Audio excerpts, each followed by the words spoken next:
দিলাম রে সাঁওতালি পর্বতে বাছুর বাম দিলাম রে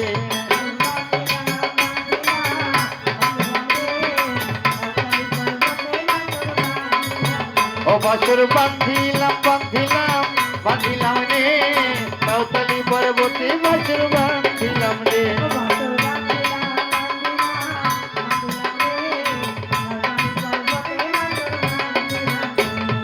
লোহার আটন লোহার ছাটন লোহার বাসর ঘর বাসর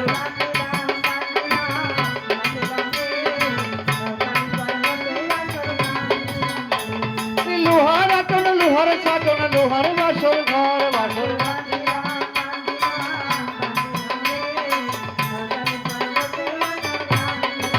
ও বাসর বান্ধিলাম রে সাঁওতালি পর্বতে বাসর বান্ধিলাম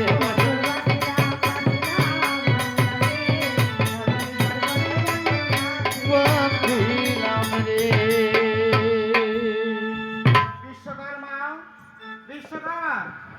বিশ্বকর্মা যখন বাসর নির্মাণ করে যাচ্ছিল মা পদ্মা দেবী তার পথে এসে দাঁড়িয়েছে। তুমি আমার পথ মাঝারে কেন দাঁড়িয়েছো মা?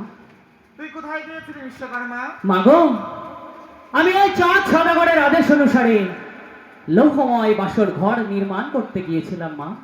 বেশ, তুই যে এখানে বাসর ঘর নির্মাণ করেছিস, আমার নাক দেওয়ার রাস্তা রেখে এসেছিস? না মা, এমন তো কোনো কথা ছিল না। একটি নিশ্চিদ্র বাসর ঘর নির্মাণ করবার আদেশ করেছিল চাঁদ সদাগর। তাই তো মা, আমি ওই চাঁদ সদাগরের আদেশ অনুসারে একটি নিশ্চিদ্র বাসর নির্মাণ করে এসেছি মা। তবে এবার গিয়ে একটি আমার নাক দেওয়ার রাস্তা তৈরি করে আয়। না মা, এমন অন্যায় আবদার তুমি আমাকে করো না মা, আমি পারবো না মা। দেখ বিশ্বকর্মা, তুইও দেবতা আমিও দেবতা, দেবতা হয়ে তুই দেবতার একটি উপকার করতে পারবি না? ও মা, আমি আমার প্রাণ পর্যন্ত তোমার ওই চরণে অঞ্জলি দিতে পারি মা, কিন্তু মা তোমার এই অন্যায় আবদার আমি তো মেনে নিতে পারবো না মা। বিশ্বকর্মা, কেন মা? আমি যদি তোমার এই কথা না শুনি তুমি কি করবে মা? বিশ্বকর্মা, তাহলে আমি তাকে অভিশাপ করবো। না মা, না, তুমি আমাকে অভিশাপ করতে পারো না মা। আমি কি অন্যায় করেছি? আজ আমি যদি তোমার কথা অনুসারে ওই লৌহময় বাসর ঘরে ফিরে যাই মা, সেখানে দিয়ে তোমার নাক প্রবেশের পথ নির্মাণ করে আসি, ওই পথ দিয়ে তোমার নাক প্রবেশ করে চাঁদ সদাগরের যে চরম সর্বনাশ হবে মা, সে আমি জানি মা। আর চাঁদ সদাগর আমাকে একটি নিশ্চিদ্র বাসর ঘর নির্মাণ করতে বলেছিল মা। তোমার কথা অনুসারে যদি আমি ওই বাসর ঘরে ছিদ্র নির্মাণ করে আসি, তাহলে এই বিশ্বকর্মাকে ত্রিভুবনের প্রত্যেকটা জীব যুগ যুগ ধরে বিশ্বাসঘাতক বলে জানবে না না। বিশ্বকর্মা, তুই যা ভুল কাজ করবি সব আমি নিজের মস্তকে করে বইব। মা গো, এতে আমার কি লাভ আছে মা? দেখ বিশ্বকর্মা, আমি যদি কোনোদিন দেবী হতে পারি, তাহলে তোর পুজো আমার পুজো একসঙ্গে হবে।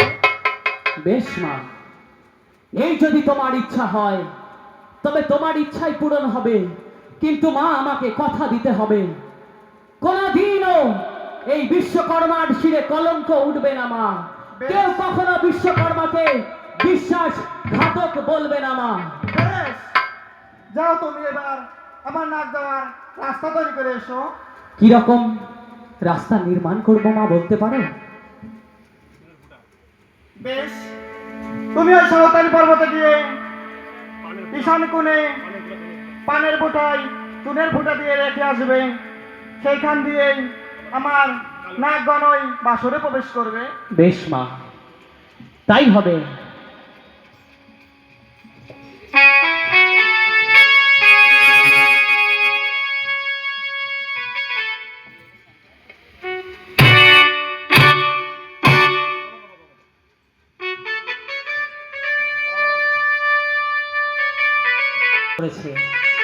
তার জন্য বিশ্বকর্মা আপনাদের কাছে যাবে, আপনারা যে যা পারবেন বিশ্বকর্মাকে দান করবেন। অল্প একটু সময় নেব, একদম একটুখানি যাবো আর আসবো, আপনারা পারলে দেবেন, না পারলে না দেবেন।